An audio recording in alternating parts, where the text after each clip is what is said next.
Louvado seja aquele que vive e reina para todos sempre, nosso Senhor Jesus Cristo, único digno de louvor, razão de estarmos aqui nesta noite. Meus irmãos, por gentileza, abra sua Bíblia já no livro de Provérbios, capítulo 3.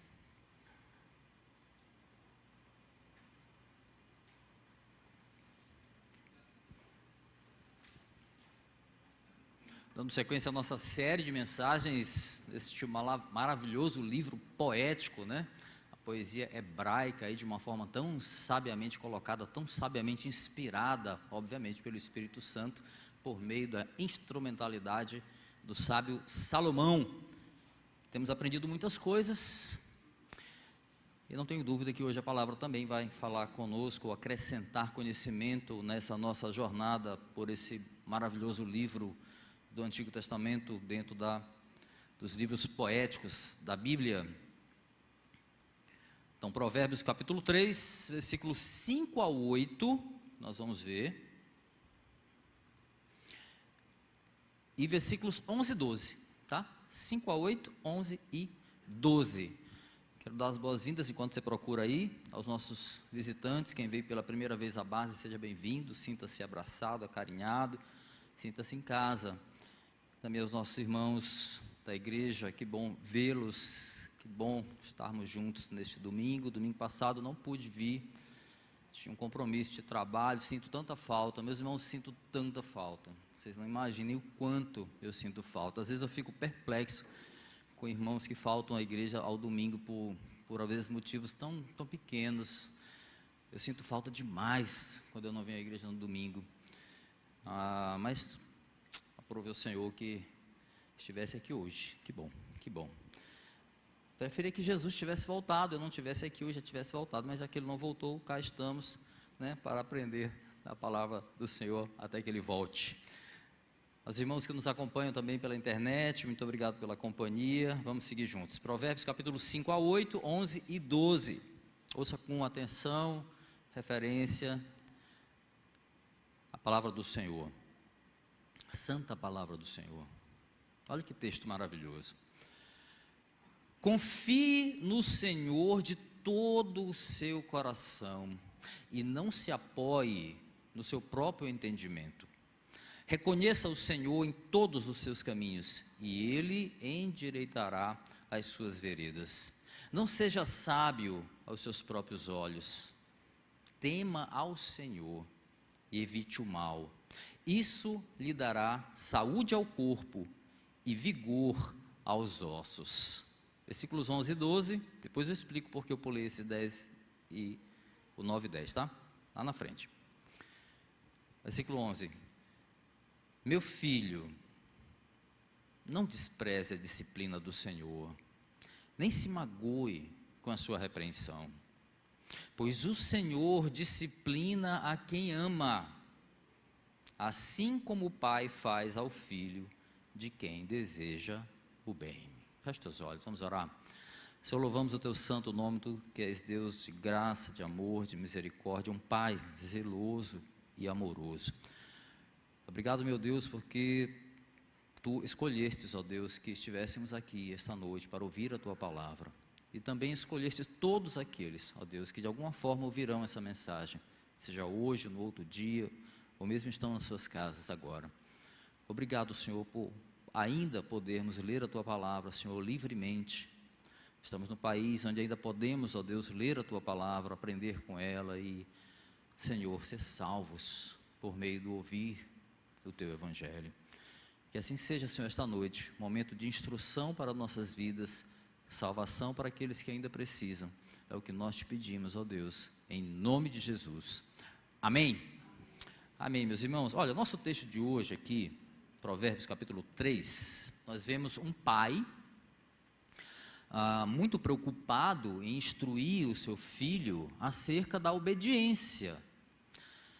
E ao mesmo tempo que ele está preocupado em ensinar o filho sobre obediência, ele tem todo um zelo de instruir o seu filho sobre a confiança necessária que deve haver no ato de obedecer. Não se obedece simplesmente por obedecer. Claro que acontece, você é obrigado a obedecer, mas aqui a preocupação dele não é apenas obedecer por obedecer. Ele está tentando ensinar o filho que é preciso haver confiança naquele ao qual ele está obedecendo. Esse é o ponto. Quem é pai aqui sabe muito bem a dificuldade de convencer um filho teimoso a obedecer. Ainda mais quando esse filho ou filha, né, tem as suas próprias convicções. E aí é mais complicado ainda. Mas eu quero falar principalmente daqueles menorzinhos, tá? Os filhos pequenos, porque quando fica adulto a coisa já é mais complexa. Eu não vou entrar nessa bola dividida. Estou falando dos filhos menorzinhos, né, aqueles que são pequenininhos ainda, aqueles que ainda não têm uma informação de vida suficiente para construir um argumento minimamente maduro que possa confrontar a nossa ordem, a nossa determinação, porque ainda não dispõe de maturidade, não dispõe de experiência para isso. Não quero dizer que aqueles menorzinhos que não sabem falar, eu vou dar o meu exemplo pessoal, tá? Esse rodeio todinho para dar o meu exemplo pessoal, né? Sofia, tem 11 anos, Sofia. Muito bem. Sofia gosta de ficar acordada até de madrugada. E aí ela insiste muito sobre isso. Hoje mesmo, eu levantei por volta de 2 da manhã para ir ao banheiro e me deparo com ela, sentadinha, tranquila, sorridente na cama, fazendo os recortes e colagens nos papéis, no caderno dela. Eu falei: Sofia, o que você faz acordada, meu amor? Estou sem sono. Sorridente, serelepe, tranquila.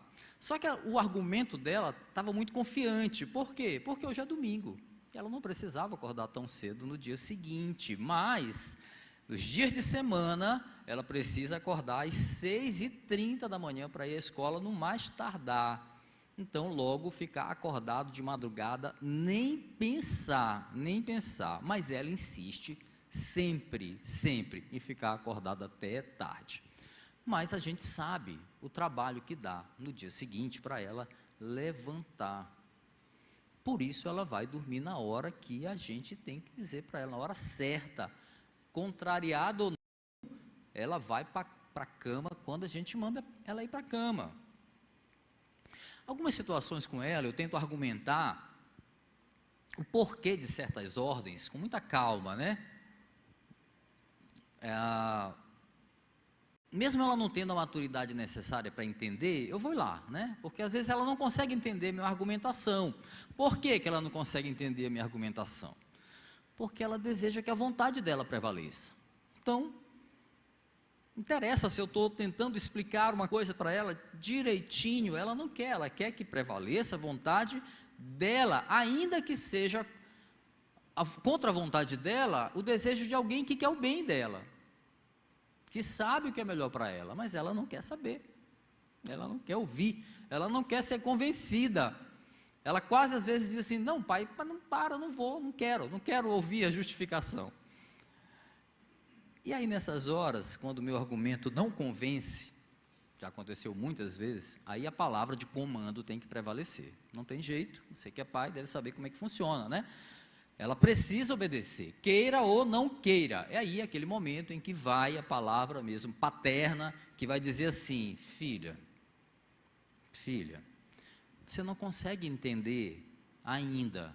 Eu estou tentando te explicar, mas você ainda não consegue entender. Então, faz o seguinte: confia no seu pai e faz o que eu estou mandando você fazer.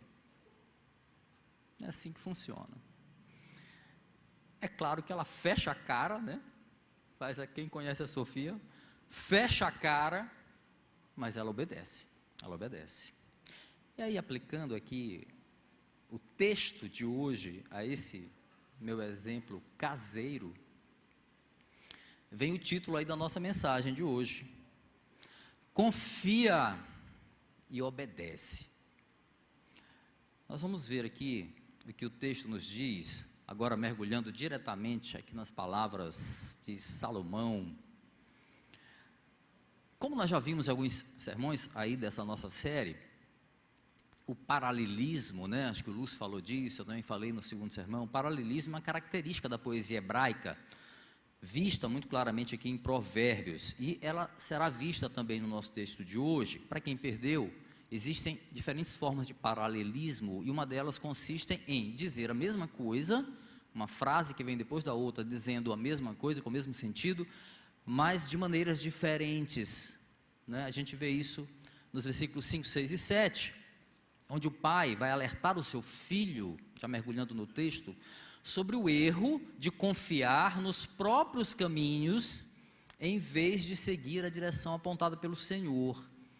Porém, o autor vai dizer isso de maneiras diferentes, ele vai utilizar verbos, palavras diferentes para dizer e enfatizar o mesmo ensino. E esse uso de palavras e verbos diferentes, a gente precisa ter a devida atenção, e é isso que a gente vai fazer, tá bom? A partir de agora. Então, com base no nosso tema central, confia e obedece, primeiramente nós devemos observar que a obediência confiante, né? A obediência confiante, ela passa por não confiar no próprio apoio. Olha o que diz o versículo 5. Confia no Senhor de todo o seu coração e não se apoie em seu próprio entendimento. Segura um pouquinho aí o texto. Antes da gente analisar esse versículo especificamente, né, como convém, também convém retornarmos um pouquinho, rapidamente aqui, as palavras lá do início do capítulo 3, porque é importante porque ali a gente vai ver um pai que parece atribuir ao seu ensino um caráter de urgência, né? Ele precisa transmitir àquele filho algo que é vital para ele, algo que é urgente, que é necessário. Olha o que diz, acompanha na tua Bíblia mesmo, versículos 1 e 2 aí do capítulo 3, ele diz assim: meu filho, não se esqueça da minha lei, mas guarde no teu coração os meus mandamentos, pois eles prolongarão a sua vida por muitos anos, e lhe darão prosperidade e paz. Então a gente vê que é um pai preocupado, tem um senso de urgência, e ele mostra aqui que a observância da palavra do pai, ou da palavra de um mestre ao seu discípulo, a gente sabe que tem essa relação também aqui entre quem escreve e quem lê o livro de Provérbios, né?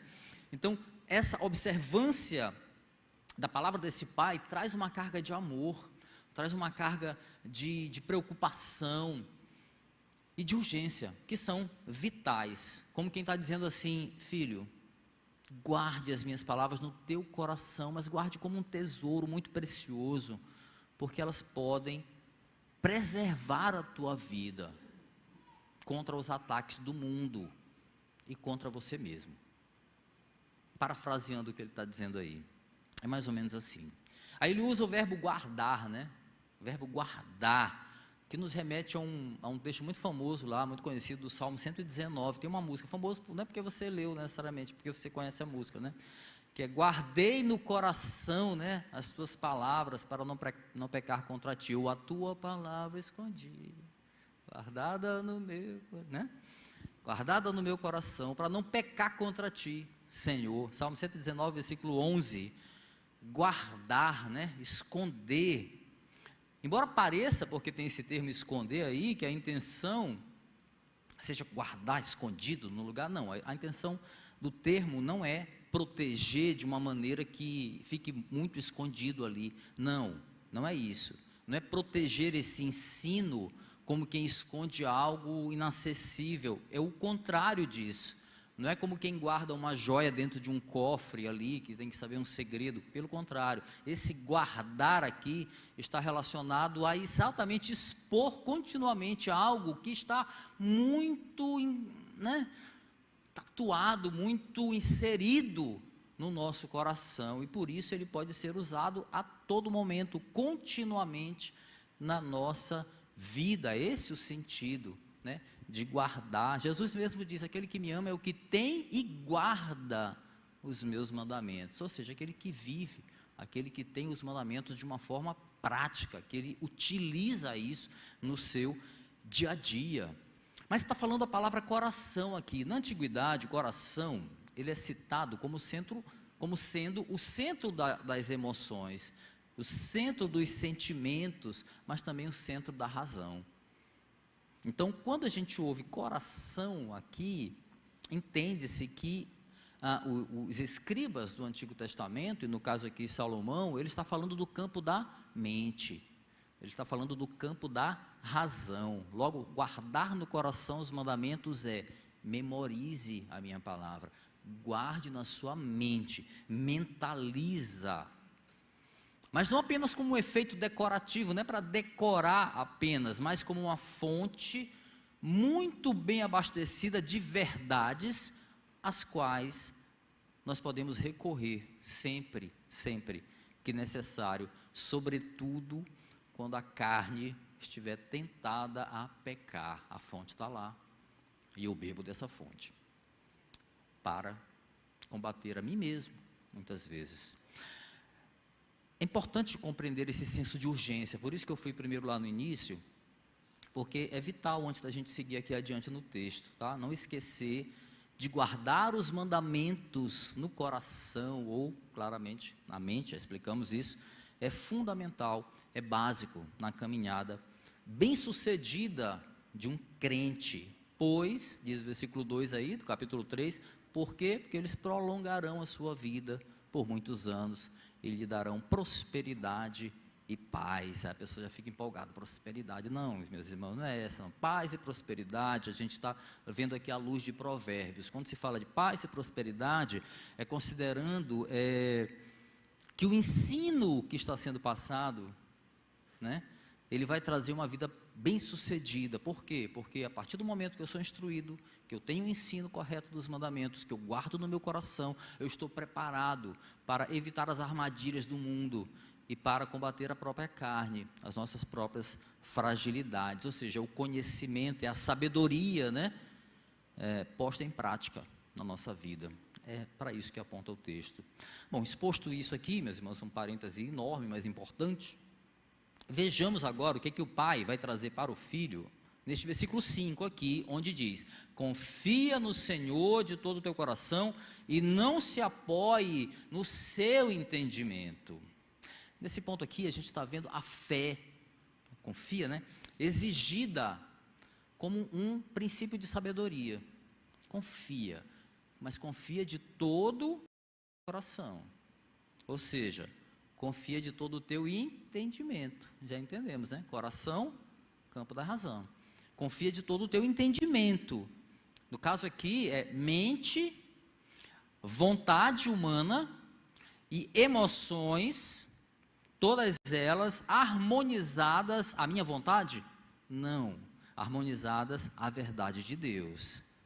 Então não há conflito quando a verdade ela é assimilada com sabedoria. É isso que ele está falando, mas tem um empecilho nessa história aqui. Tem uma pedra no caminho dessa harmonia de mente, vontade, emoções harmonizadas à vontade de Deus. Que é esta pedra no caminho? Nós. Pois é. É o desejo carnal que nos inclina, meus irmãos, a querer confiar no nosso próprio entendimento. Essa é a pedra no caminho. E aí o alerta vem: não se apoie no seu entendimento. Ele está dizendo, não faça isso. Ou não te estribes, diz algumas traduções, né?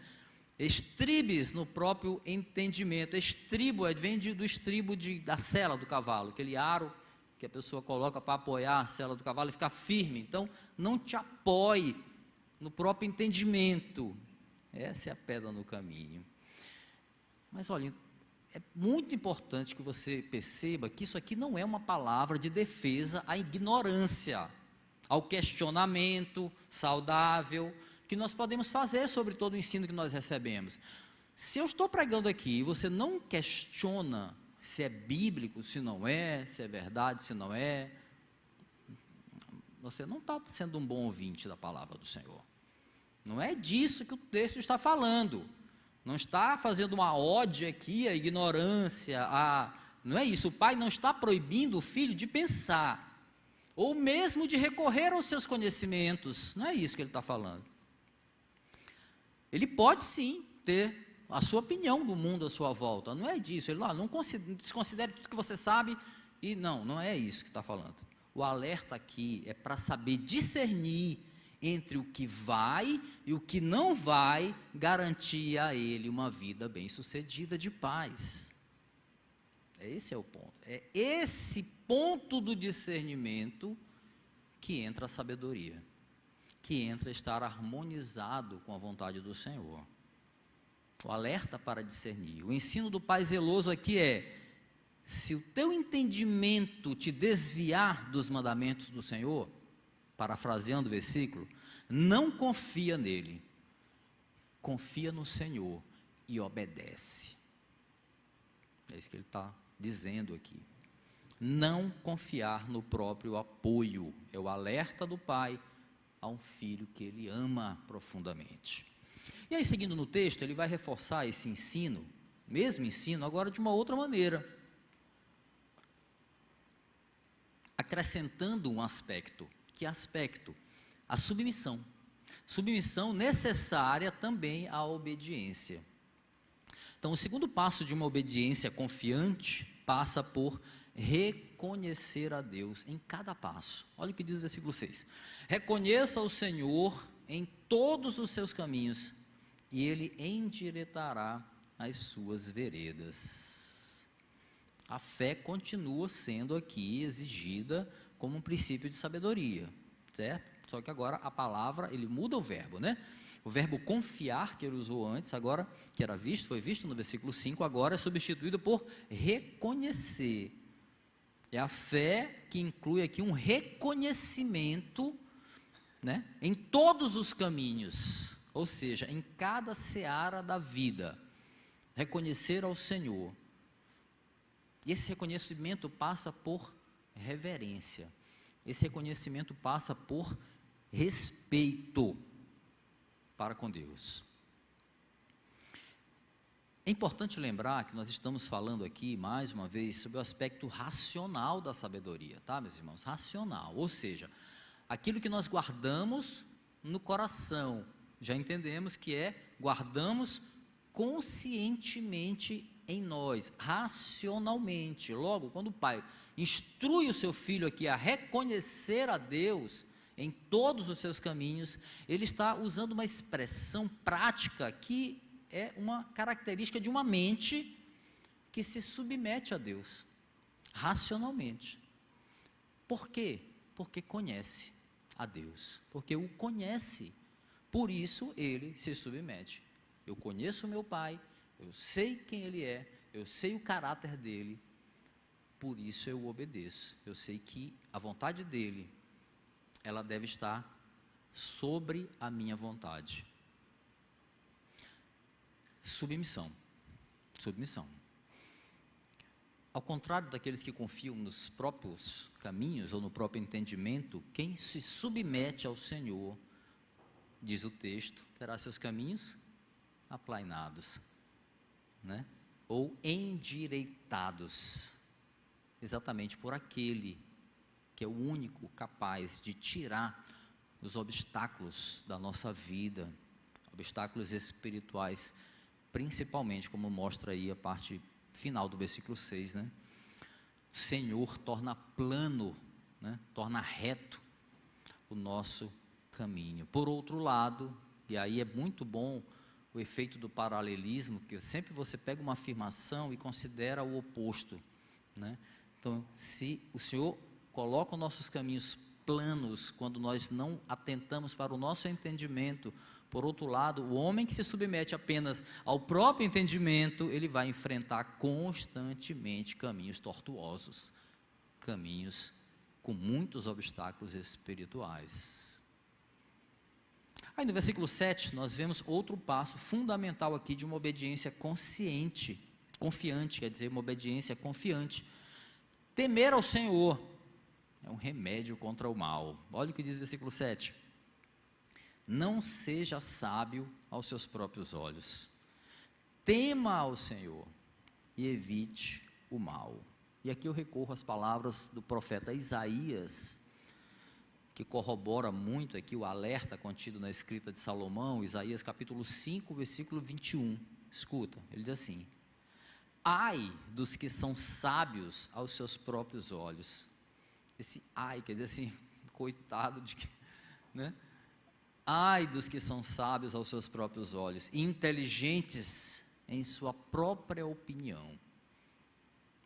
Lembrando que aqui não se trata de proibição de pensamento, muito menos de levar em conta o seu conhecimento, e sim o discernimento, onde eu preciso escolher entre a minha verdade, entre aspas, e a verdade do Senhor.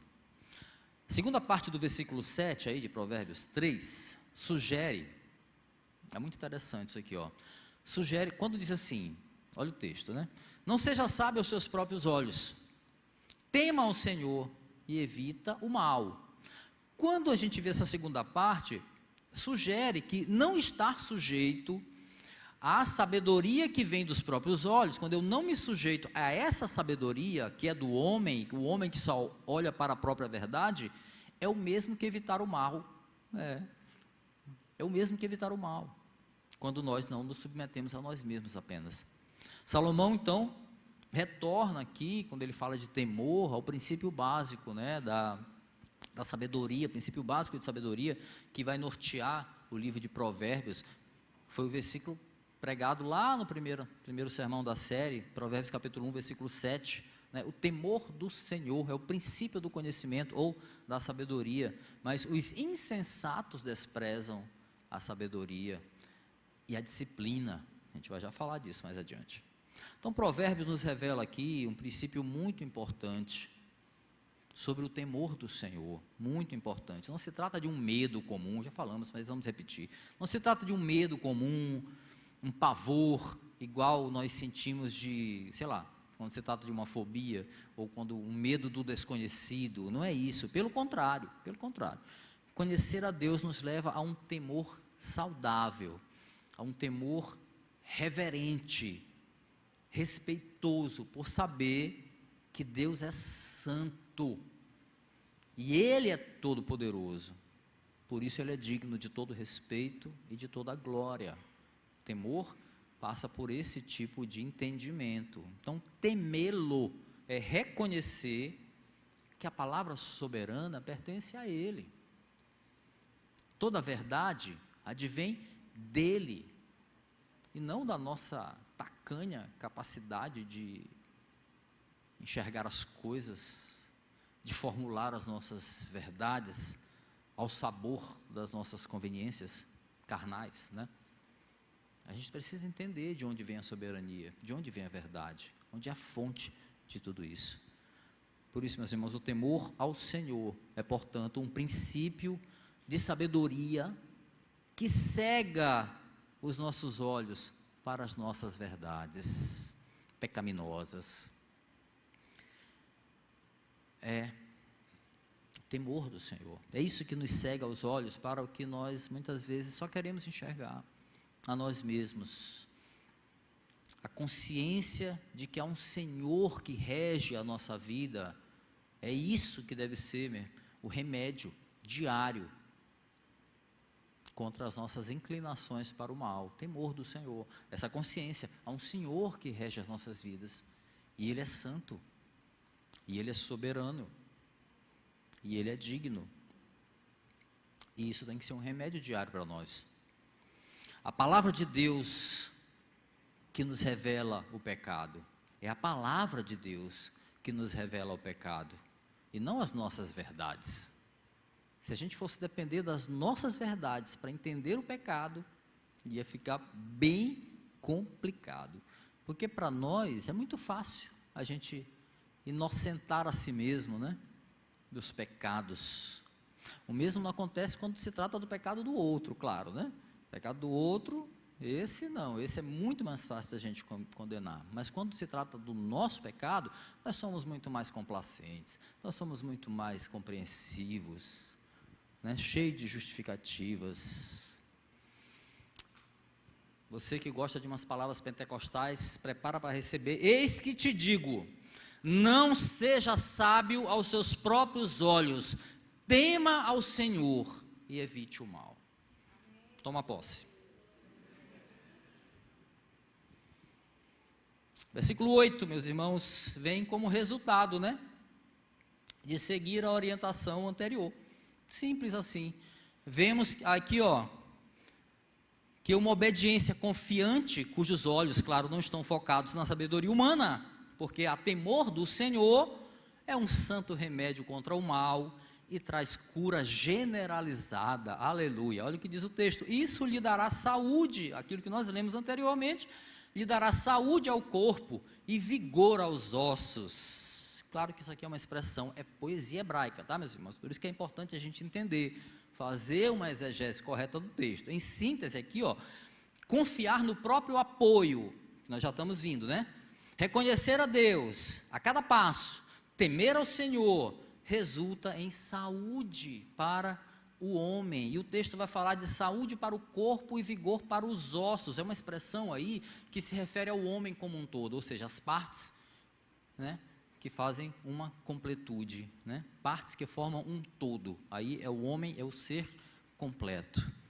Quando guardamos no coração os mandamentos do Senhor, nós tememos a Ele, nós o reconhecemos como Senhor absoluto das nossas vidas, nos submetemos à sua vontade acima das nossas e, claro, garantimos uma vida saudável do ponto de vista dele. Porque nós vivemos de maneira agradável a Ele. Às vezes as nossas condições físicas nem sempre parecem agradáveis a nós. Então, se eu for usar esse termo de uma forma, esse texto de uma forma superficial, quer dizer que eu vou ficar bem, saudável e tal, todos os sentidos, aos olhos dele. Às vezes a nossa situação física talvez não seja tão agradável, nem tão saudável assim. Todavia, meus irmãos, o que nos coloca em perigo não é isso. O que nos coloca em perigo espiritual é nos sentirmos confortáveis, mesmo estando desalinhados com a vontade dele. Aí sim, aí é uma doença. Não seja sábio aos seus próprios olhos, tema ao Senhor, evite o mal. Isso lhe dará saúde ao corpo e vigor aos ossos, diz o Senhor. E aí, meus irmãos, um parêntese agora, tá? Porque a sequência do texto, especificamente os versículos 9 e 10 aí, vai incluir um outro tipo de instrução que é necessária, sim, para o crente ter uma vida saudável perante o Senhor. O pai vai falar para o filho sobre honrar ao Senhor com os seus bens materiais, com os seus recursos materiais. Mas como se trata de um assunto paralelo aqui, digamos assim, né? Paralelo, que é o nosso tema central, eu optei por deixar um pouco de lado, para a gente cumprir o tempo.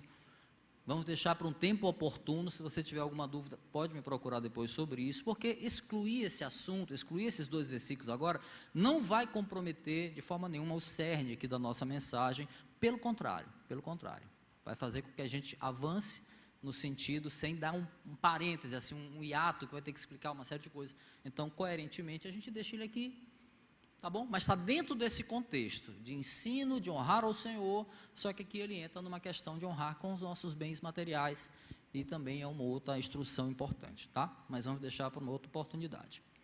Eu optei por caminhar para o desfecho, já da nossa exposição,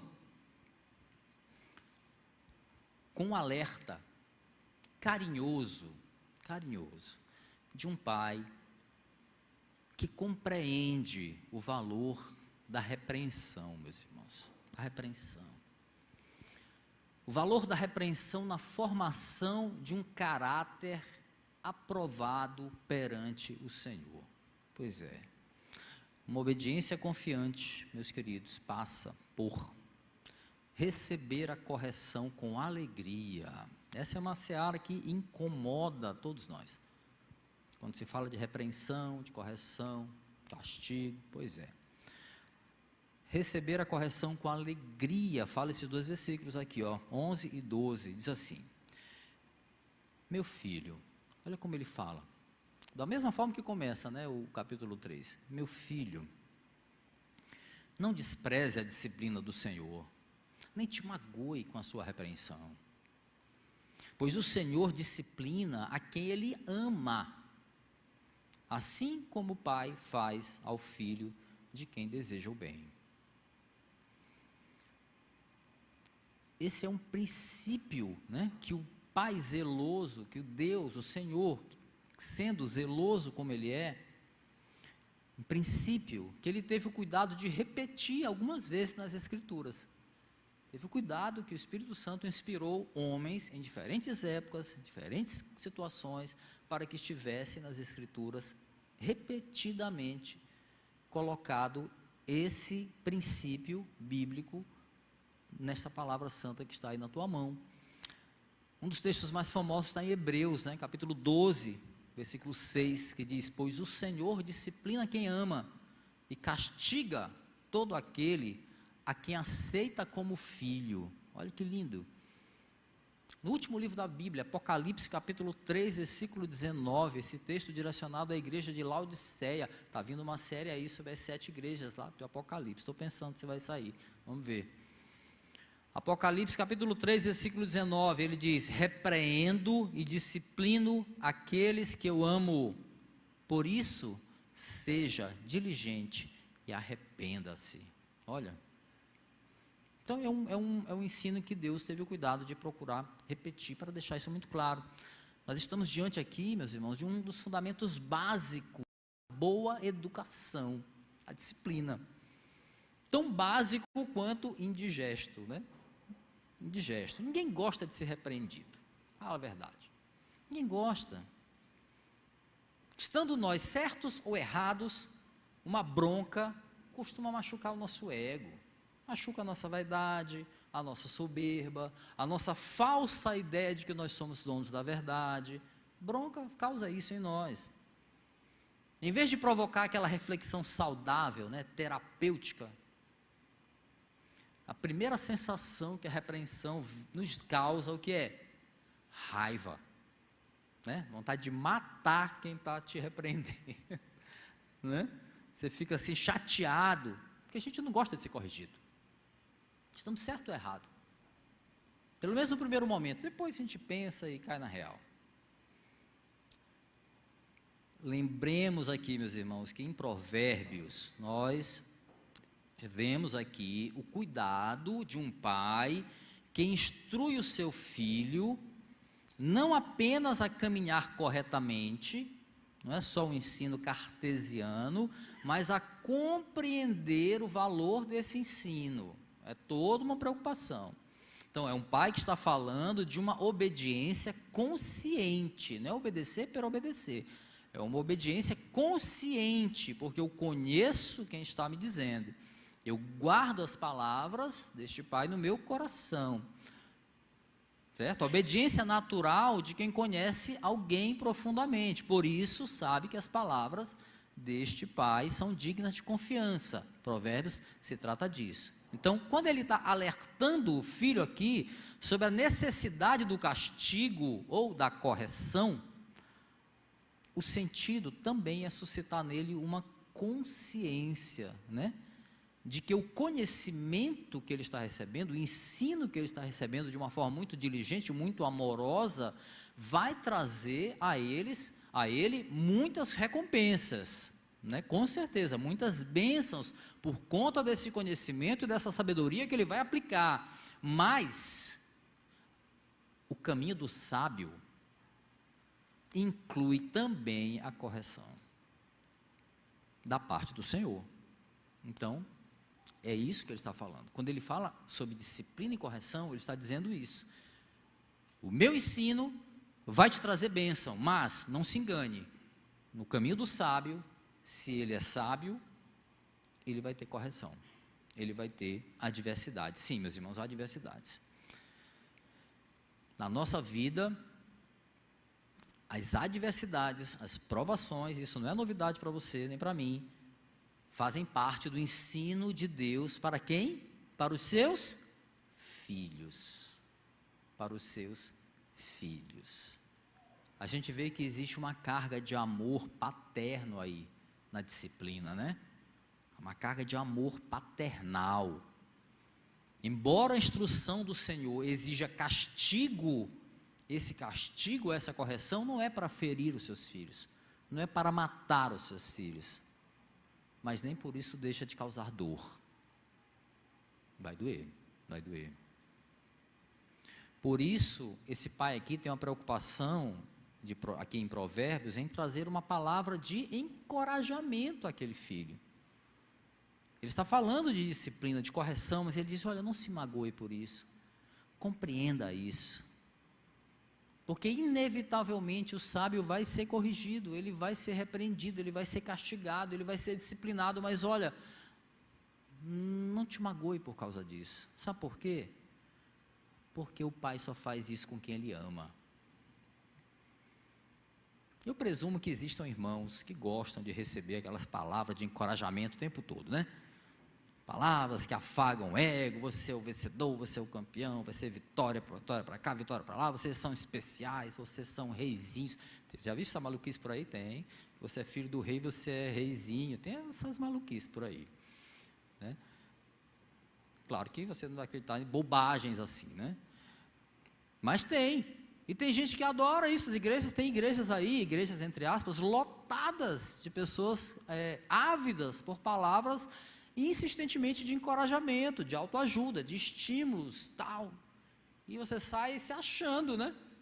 Quem veio ontem aqui ao culto, não gostou certamente quando me ouviu falar que a gente não é protagonista coisa nenhuma, graças a Deus, porque toda vez que o homem quer ser protagonista, ele faz besteira, porque aí sobe, vai a soberba, a vaidade, a autossuficiência, uma ruma de pecado junto, e tem gente que prega isso nas igrejas.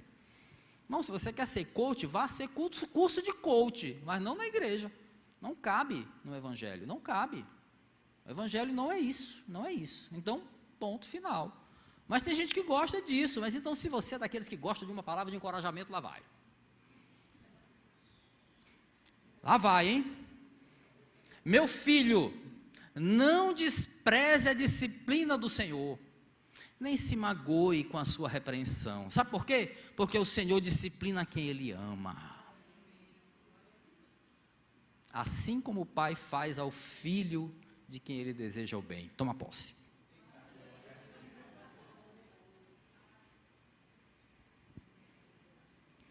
Quer palavra mais doce do que essa, meus irmãos?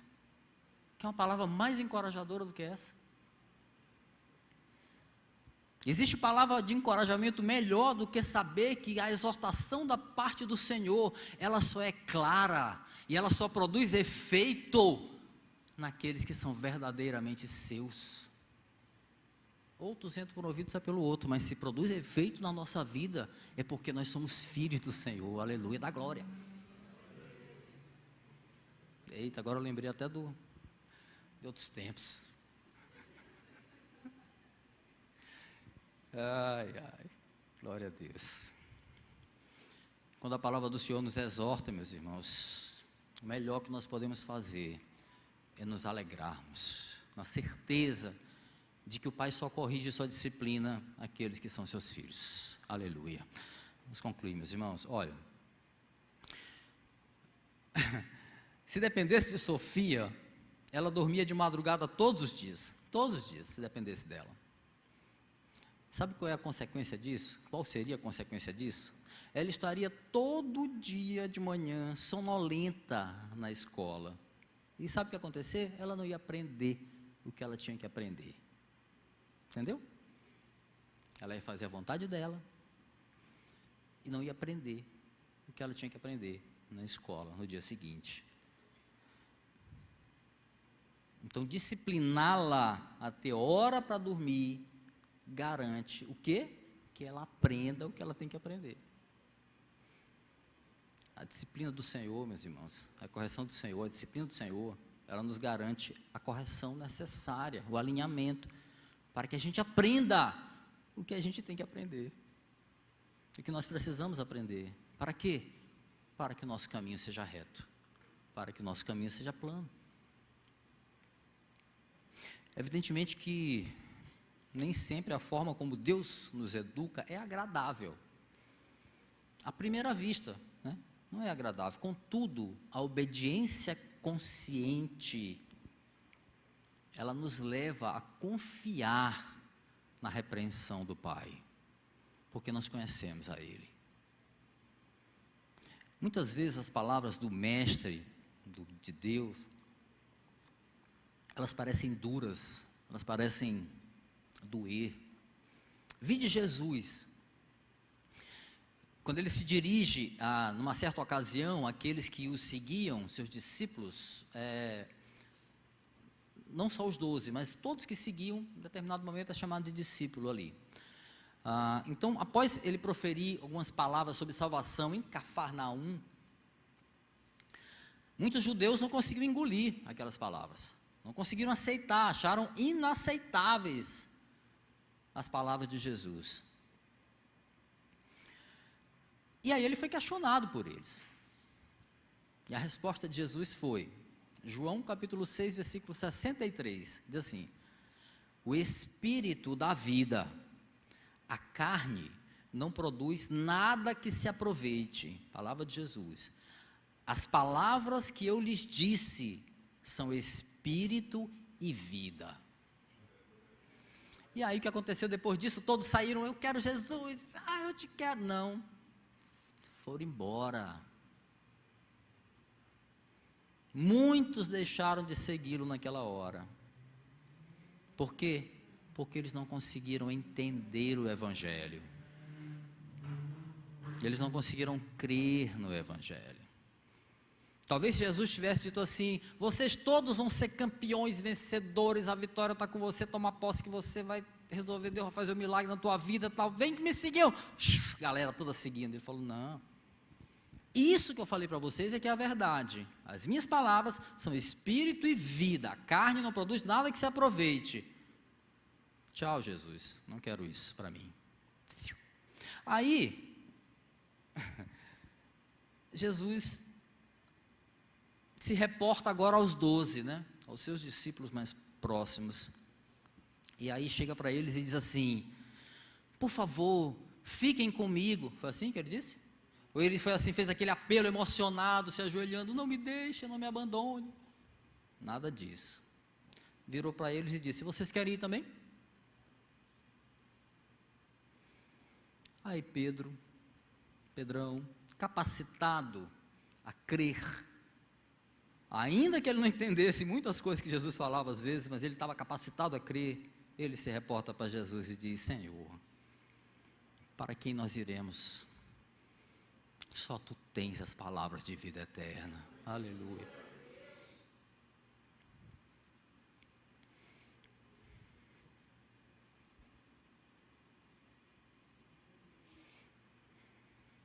É isso, meus irmãos, é isso. Cristo tem as palavras de vida eterna, não nós, não pastor.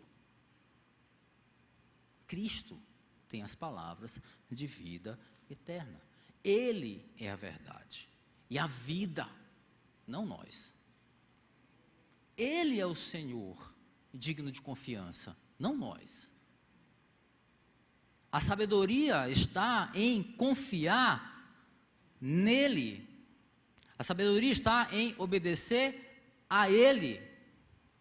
A confiança e a obediência não deve estar no nosso próprio entendimento. Nossa obediência consciente, meus irmãos, não pode estar focada onde os nossos olhos alcançam. Por quê? Porque muitas vezes nossos olhos são limitados e só alcançam a nós mesmos, as nossas conveniências. Não. Escuta, olha, entre o que nós achamos correto e o que o Senhor revelou a nós como o certo a fazer, fiquemos com o que Ele diz, porque é Ele a verdade e a vida, não nós. Amém, meus irmãos? Vamos orar?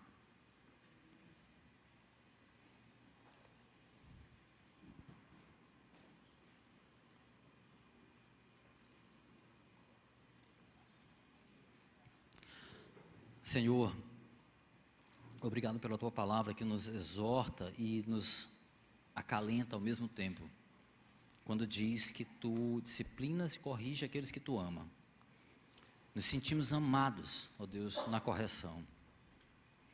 Nos sentimos amados por saber o quanto ainda erramos, pecamos e precisamos melhorar, e temos um Deus que nos corrige. Glória a Deus, porque amoroso é o Pai que corrige o seu filho. Nós que somos pais entendemos isso de uma outra maneira. Talvez filhos que ainda não são pais ainda não possam compreender, mas por meio do Teu Espírito Santo e pela Tua palavra, Senhor, dá a eles o entendimento, para que não sofram tanto, para que não se machuquem tanto, para que dê ouvidos às palavras que vêm de Ti, Senhor.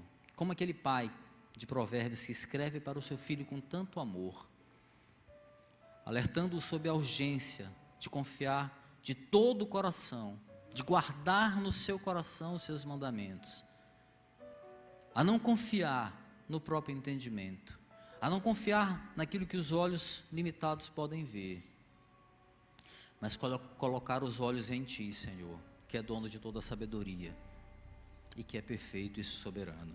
Nos ajuda, Senhor, nos perdoa, porque tantas vezes colocamos a nossa vontade à frente da Tua e erramos e sofremos. Que venha, Senhor, a Tua correção, ainda que doa, Senhor, porque é a correção de um Pai amoroso, que nos ama e que nos salvou. Obrigado, Senhor. Assim nós Te louvamos e Te agradecemos, em nome de Jesus. Amém.